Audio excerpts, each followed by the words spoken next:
do it our way. And if love's just a game, then come and play. Aziza, meet me on the floor tonight. Show me how to move like the water. In between the dancing lights. Be mine, Aziza.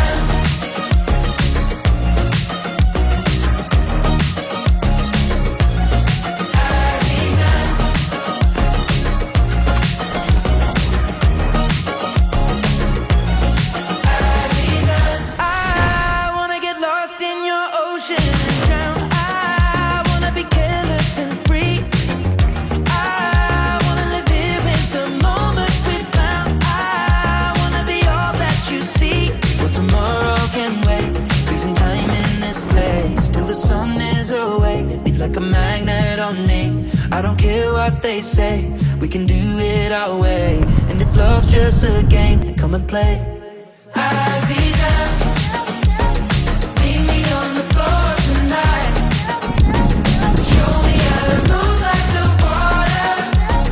In between the dancing lights.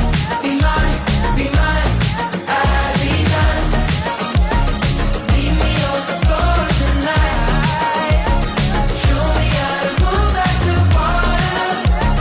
In between the dancing lights. Be mine, Aziza.